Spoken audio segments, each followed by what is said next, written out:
race and I watched something. I didn't know what it was, right? And I watched something, and this guy went into the wall, and he died. And at 10 years old, I was like, was it 18 there's a sport that can kill you, and I was like, wow, you know, like if I want to be humble about it, Lufefe is probably one of the top 6 world karting drivers at the moment. A lot of people drive past Khayalami, don't even know the track is there, you know. So include them and take away the stigma that it's an elitist sport. It does need a lot of money. It is a very, very financially taxing journey, especially trying to get to Formula One. But what do we do different?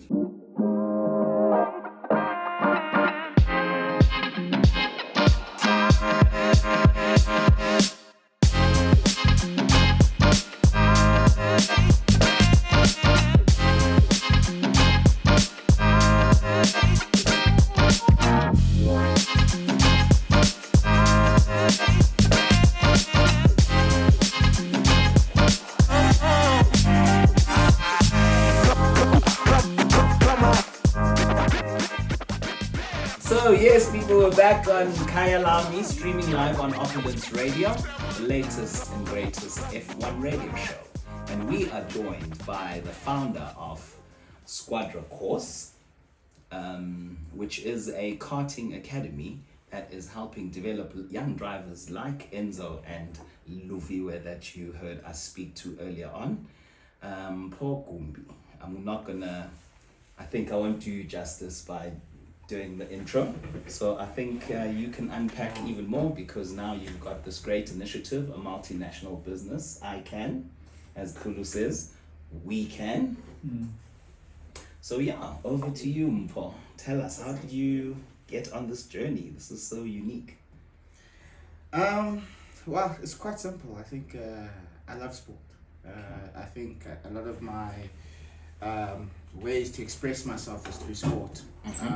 My first love was cricket, and I loved hence cricket on and off. Yeah. Well, Are you from the Eastern Cape? No, not from the Eastern Cape. Born and bred in Gauteng. And you're a cricket fan? I love cricket. Yeah. It was one of those things. I could watch 5 days, right? I could watch Right? I could watch 5 Right? days, the strategies, the guys batting it out. To some other people, it looks boring. And cricket is dead now, bruv, with this T20. Yeah, I'm like, it's too exciting. It's too exciting. The strategy's gone out of it, and you know, the endurance from the athletes, running in the whole day for 5 days. You know, you guys are showing your age. Test match cricket is played even in 2024. I'm just putting it out there.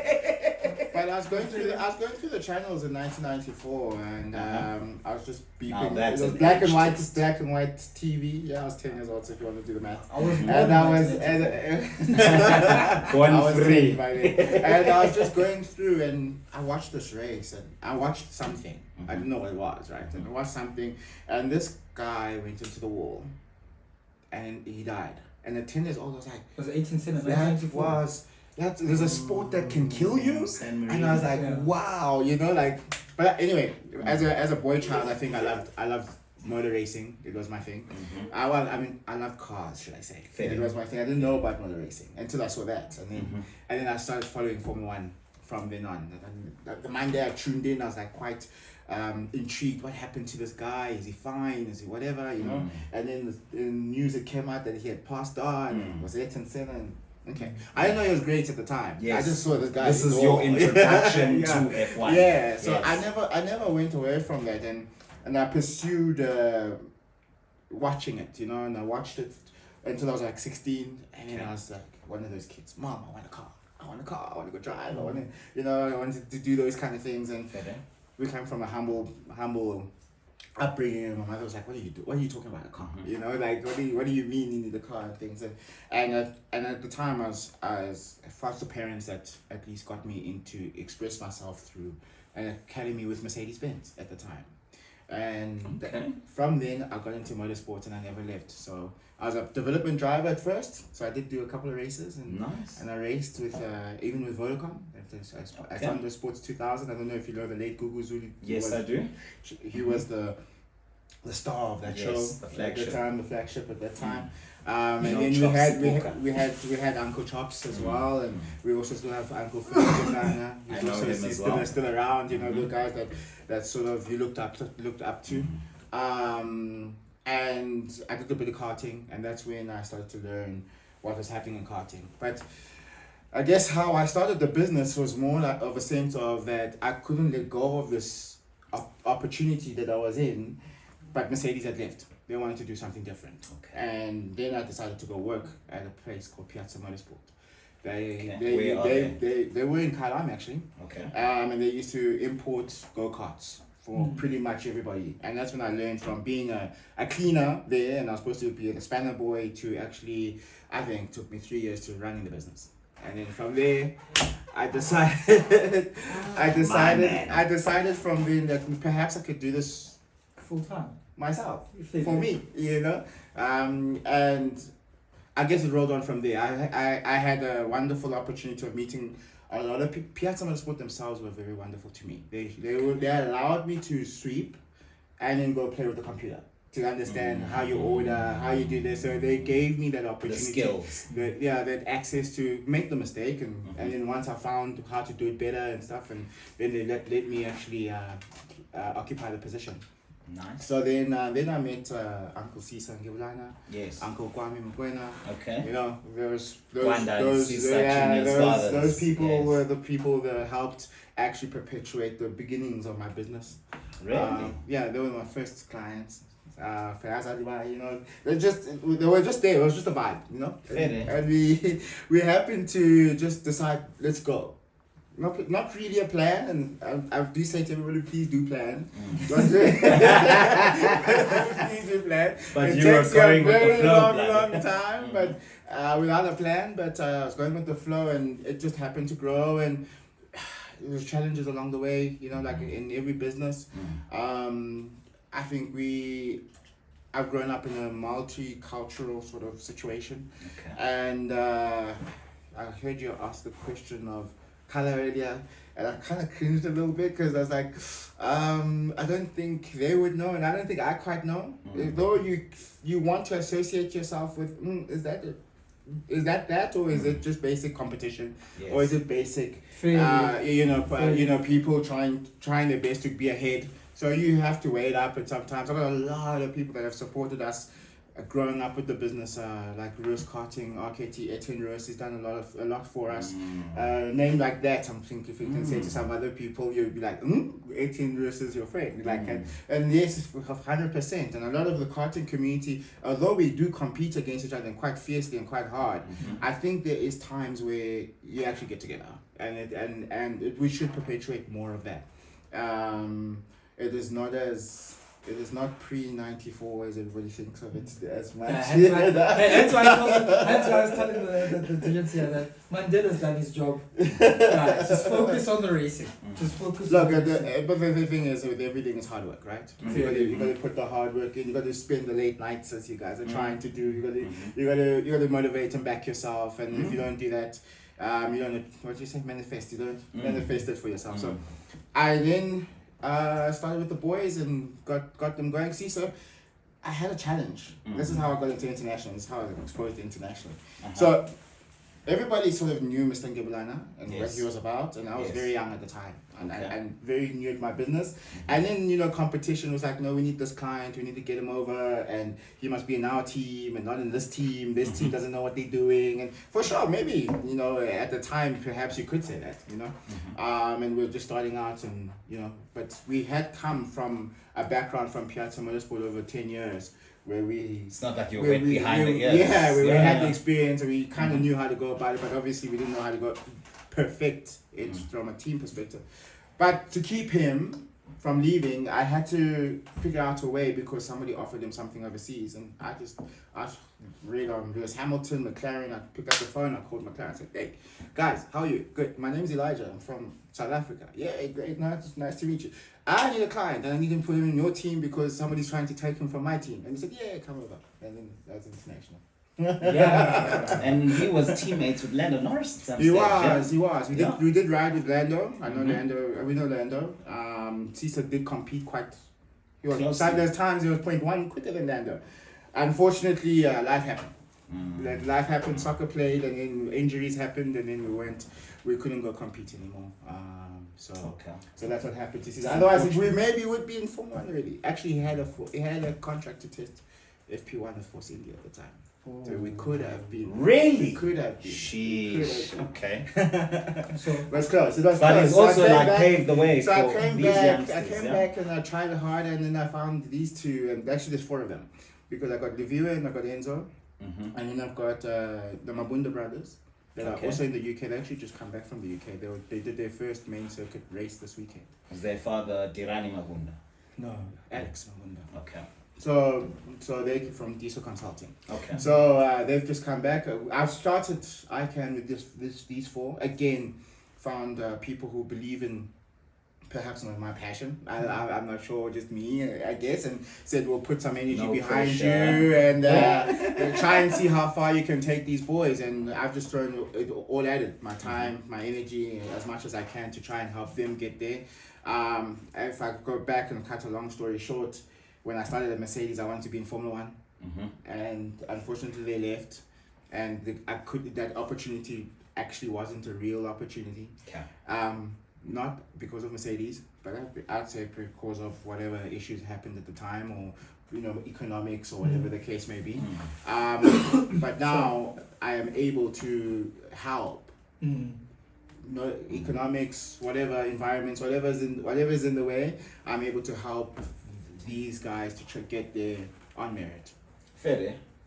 And they seem to be doing you quite proud, eh? It's hard work, eh?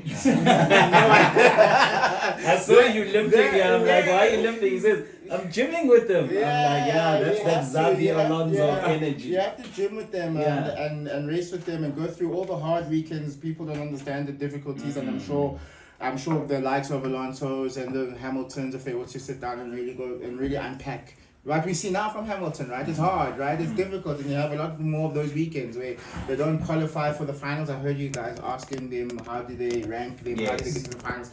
They sometimes don't make the finals. They don't make the Sunday, which is even worse. They don't make the top 72, and it's hard work, and then you have to sort of be psychologist to them, psychologist to the parents, the performance coach. Be psychologist to the parents. Why are we throwing so much money at this? And you have to keep on it with it. Lufefe is a prime example. He's been in it for 8 years. Lufefe, I think it's 8 or 9 years. For the first 6 years, we weren't even in the race. Really? We were not even in the race. But now, it clicked and it's happened, and he's moving. If I want to be humble about it, Lufefe is probably one of the top 6 world karting drivers at the moment. Top 6. Numbers. He should. Buzz. And Enzo's quickly coming up. Enzo, he didn't do himself justice. He's 1.5 seconds off, and as well what you saw with Lufefe, pretty much when he first got to Europe, on his own race. And these are hard times, right? So you go through the whole year, 20 races, week in, week out, practicing every day, going to school, running from one airplane to the next to try to get to the next track. It's difficult. It's a lot that happens behind the scenes. He's very young. And he's also found himself a second. But whilst the boys have been doing that through ICAN, we also doing homeschooling, and it's not just we've picked up the grades, their results on track, but we've picked up their grades as well. They average 80s and 90s at their school. A students. So, and it's also Cambridge, so it's not the easiest of academics that you can find the curriculum. So we trying to cover all the bases. I have to make the school happen, otherwise the parents will take the program. So I have to push. And I know the viewers' parents are educated, so I have to push. For sure. But I mean, I think I am a product of a community built a child, and I think there's a lot of people along the way that have helped and have. Tell us, bro. I was gonna be interested in asking this. Where did you grow up? Where were you born, etc., and all of that, for you to be able to even be exposed enough to identify these opportunities, let alone explore. I'm a dreamer. Doesn't matter when I was always gonna dream, right? But and I think I live my life in a movie inside here. It's never surreal. That's serious. It's the same. So I think because of that, I just keep going no matter what. But Gauteng, but my Where in home, Gauteng? but Parkhurst is where I grew up. the You're a whole juicy time. gent. Okay. Yeah, but Jeez. I would say that my real home is in Kwandebele, Mpumalanga. Fair. So that's home. Mm-hmm. That's where my mom is right now. Okay. And I just happened to have foster during a 94 or pre-94. I had a family that took me in as well and raised me. The foster parents. Yeah, that the you foster spoke parents, about. Yes. yeah. They raised me and helped with my upbringing. And I think from the multi-diverse situations I had, I was able to be a little different. Fair. So I've got a question here, nah? Yeah. And I don't know how to phrase it, but I'll ask it nonetheless. When you look at how you're operating, nah, compared to like European counterparts, nah, what are the differences? And I'm asking this because I've got a follow-up question. Okay. Yeah, bro? On a managerial level or on the racing team level? I want to say on an operational level, like the back end stuff. Okay, let's go to managerial. Because, and I'll tell you why I asked the question. Yeah? Every time, I'm sure Lufefe can back me up on this as well. Every time, as usual. every time we run into people, especially in South Africa, that participate in racing, the first thing they always say is funding. Mm-hmm. Now, funding affects A, B, C, and D, and I get that.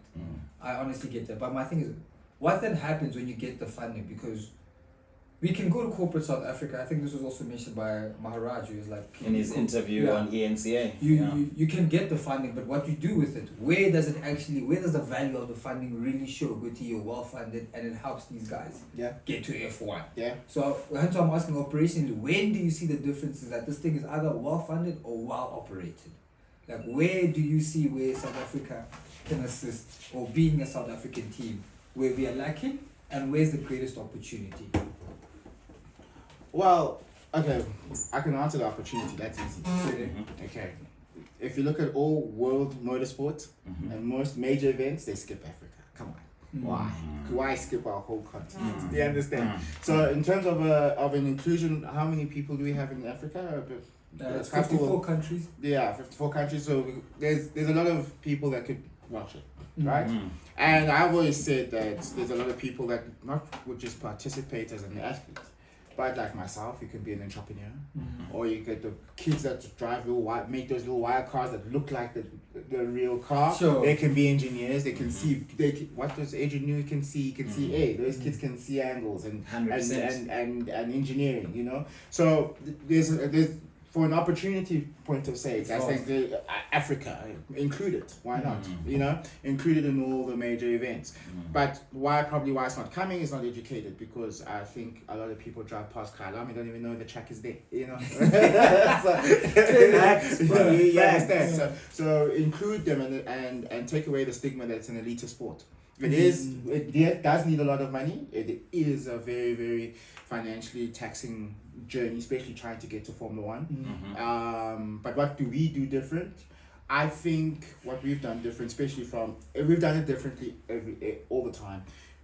Even from a Squadra Cross point of view and from an ICAN point of view, we go deeper into it. We more about the detail, and we do the detail consistently. That's probably what has helped us win 6 championships in 12 years that we've been operating. And we're getting kids like Lufefe to run as one of the best Africans to ever done karting in European World Championships. You understand? So what I've done with them is that I've completely dedicated my life to my every single day to them. I spend pretty much. Guys, how many days do I spend with you guys? Probably 340 days out of 365. More than their parents. So I spend every single day with them. We go through everything, but we cover not just the racing on track, but it's racing off track. I think you heard Lufefe. He was quite eloquent in how the knowledge of Formula One he's got. He understands the history, he understands everything. So it's all about that. So when you deliver them, and that's when I learned it when I was with CSAT McLaren, and then we moved from McLaren, we were at Red Bull. Okay. And when they look at drivers, they don't just look at somebody who can just play. They want to know that you understand the game. They want to understand they the want to see that principles of everything. you fit. They want to see that you choose the right foods. I can put a whole table in front of you. What are you going to do? You know, that's the stuff that they do. And we want to get them there. Yeah, we want to get them there already well cooked. You know, so that's what we're probably doing a lot differently from the traditional teams, should I say? And it is a lot more. It's a lot more labor intensive. There's a lot more sacrifices. From both ends, from parents as well. I mean, like them, they never see their parents anymore. They see them once a year, maybe, and they're always with me. But it's FaceTime now. But we have to try and we have to live outside the box to probably do something that's really impossible, and it's to get Africans into Formula One. And I think there's a lot of other people trying to do so as well, and I really back them. We clap for them. We race against them at times in the same, but it's one effort, I see. Yes, 100%. You're probably coming that way, and I'm coming this way, and you're doing it this way. And I think at the end of the day, we should see it as one effort, because if we can put Africa back on the map, we can create another industry. It makes more jobs. It creates more opportunity, and I mean, all of us that you guys are doing this, we eat. Yes, fair that's day. what it's about. Fair day. No, I think you answered my question quite nicely. I like that. I don't have Lufefe. Do you have one more? No, jeez. I think you've answered pretty much everything. But maybe you can just tell me, what does the next 5 years look like for ICAN, for Squadra Cross? What's your expansion plan, basically? Well, I can say that as a dreamer, I want to make 65. I want to get 65 million South Africans in touch with what we do. Big dream. Yeah. It's on the table. Yeah. I can't diverge right now, but that's my idea. So that's moved apart. So what Squadra Cross has done is it's given us it's given us a platform to be one of the first, should I say, non-traditional or historically disadvantaged individuals to import our own go-kart. So we import Kart Republic ourselves. Okay, so we've now created a business that helps Kart Republic is your team. Kart Republic is my brand. Okay. Yes. And then what I've done is I have also then the previous mechanics that I've had, I've made them entrepreneurs. So already we've created 6 more businesses. Okay. Immediately, and they started as mechanic, like you were sweeping. Yes. And then went I'm just giving them the same thing. So I have. Which is important. Yeah. Well, I've decided that I don't want to race against my product, because that's what some people like. Mercedes racing against McLaren. And it's an issue, right? We actually just had that conversation. That's an issue. So I don't want that issue, so I'd rather just import and try to help these other people to grow and to help me grow and expand it. They have more reach. Many hands make light work. So let's get more South Africans in. So I import to the Kart Republic, and then we try and teach the entrepreneurs to be better race teams and go win championships themselves. And then that gives me time to then focus on ICAN, which is taking we're going to be limited to 6 at the moment. If we have more people like us that are willing to give their time, then we can grow the number, no problem, to try to get them to F1. Okay. And I think once we got to F1, we have a better platform to speak, then back down to say, right, there's the case study. Fede. Yes. That's actually that's quite proper. beautiful. Action plan. Yeah, like I'm getting quite emotional now. See you. Nah, man, it's good. It's like it's Infest all over. We don't discuss everything. Of course not. I'm not going to go into detail. I would ask. So yeah, and quite soon we want to do the what should I call it, an outreach program where we want to make the sport less elitist and get as many individuals interacting with the sport as we can. We'll as we get momentum with it. It's been a project I've been working on since 2013 anyway. Because I come from development, right? If you want to say, if I want to give my life's thanks to, I should say, thank you to Mercedes. Because without them, I probably wouldn't even know that this Really? existed. Shout out to Mercedes. Huh? Yeah. So They're not catching smoke for a change. so yeah, and hopefully we all can dream and we can all do something with it. Can I tell you a secret? Yeah, tell me. Where our journeys are aligned. Yeah? Yeah. A lot of what you've said is the inspiration or motivation behind this platform. Mottos are. Right. Yeah. The ultimate goal is to produce a Enzo becoming a Formula One driver. Yeah. So you obviously training them, Yeah. and we the mouthpiece. Great. So we're gonna be here bigging them up. Good. You know. Thank you. And thank you for having them. So yes, thank you for for coming bringing them, through, yeah. bruv. Yeah, you know, when I got the call yesterday, from Chloe, she's like, Dasa, can you do me a favor? I'm like, yeah, on your show, I'd like you to invite a guest for you. I'm like, okay, who? It's like Lufefe Sambul. Oh, so you're doing me a favor. You got it like big. that. Yeah. You got it big. Yeah, Good. he's got the Good. question. Come, grab the mic. Question, do you know me because of the racing or because of the other thing? It's a good thing you didn't grab the mic. So, well, you said a lot of things that triggered a lot of things from me internally. So, Okay. I'll tell you the story. I think I've said it twice before. I'm going to mention it again. This is the last time I've mentioned it. So, when I first started watching F1, I was well into my teens. Like I knew about F1 and so on, but I was never like clued into it like that. And then I can't remember exactly what happened, but it was a Top Gear episode. I was like, okay, I genuinely need to start watching the sport. And then Thank you, Jeremy. they were in Germany, and then it was raining. It was in Hockenheim, and it was raining. I don't know what year it was.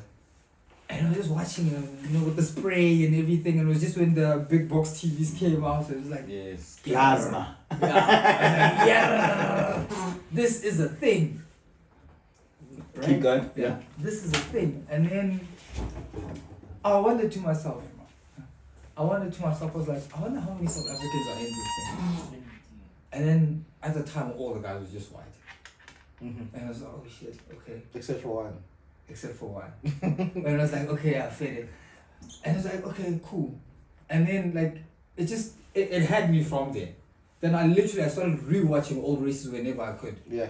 He even knows my full one knowledge now. Like, and I was like, okay. You've definitely leveled it up. And then I saw a poster saying, "Come watch the Abu Dhabi 2021." Yeah. How Oh, I met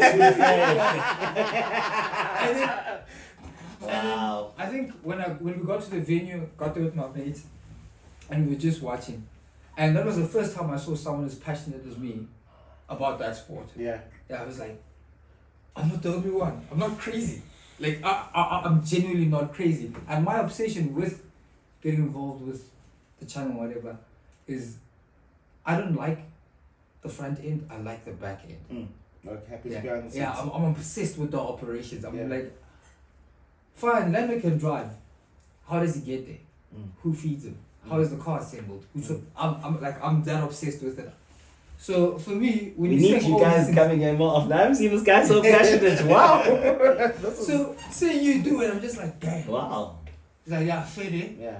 The dream is possible, man. Yeah, no, it is possible as long as you dream. It is possible. I like what you say about our former president, Mr. Nelson Mandela, because he gave you the freedom. What you do with the freedom, it's up to you. Fair day.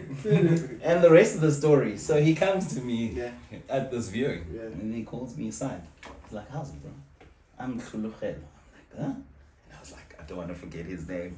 I'm good with names. I got this photographic memory thing going." And he's like, "I'm Tlhologelo. I like what you're doing here. And I've got special skills.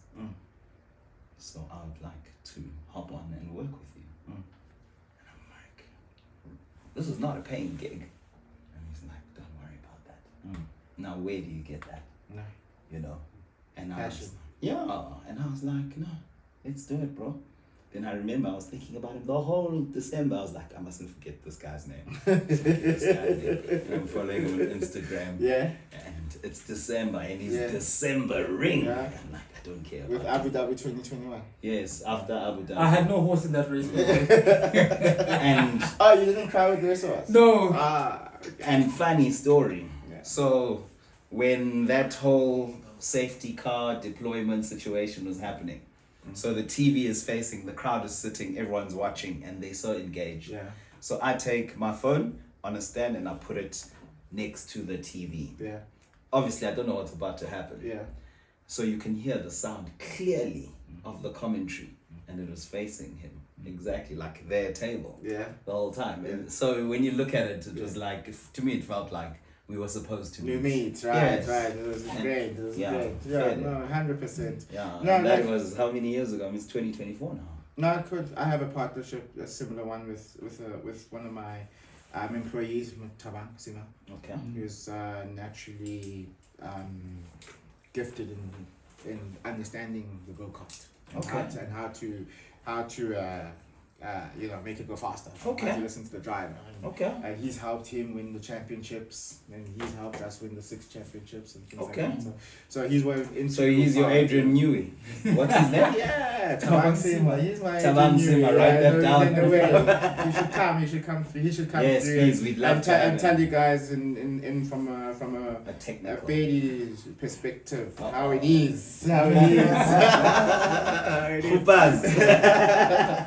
But yeah, like I say, look, guys, we all got a dream, and if you follow your dream, it's difficult to keep there. It's very hard to be consistent and very hard to. Sure. I mean, right now we're having to dig deep. There's a lot happening. There's bereavements and things that are curtailing our sort of our Condolences. strategy this season, but we're gonna fight through that, and we're gonna come through, and we're gonna keep going, and we have to see where we get. A lot of people that are behind us that are at least giving us uplifting words, and we thank them, and we thank obviously the parents that make this an opportunity for us. I mean, for me too. I mean, without the parents, I wouldn't be. In this room right now. Everybody thinks I'm gallivanting, but yeah. That happens to always be the case. They're like, you guys, life is delicious. Yeah. I was like, where? I've been to every Where were country you? in the world, I think, almost because of their karting, but I have not been to any of the heritage sites. You're not there for sightseeing. We like, get to the airport and you go straight to the racetrack, and that's what you see and you get out. No, but man, It's thank like you you for weren't joining even us. there. This has been Thank very, you. this is very, very emotional and guys must I'm come. inspirational. so come happy. through. Yes, please. Follow our pages, Instagram and social media. No, all I'm social following medias. you. We're also gonna do we must collab. There's something on it. Okay, Yeah, sure. Let's not give it all to our viewers, but you know what it is. Stay tuned. So you know what to do. If you're liking the content, subscribe to the channel, smash a like on this video, and leave your views in the comment section.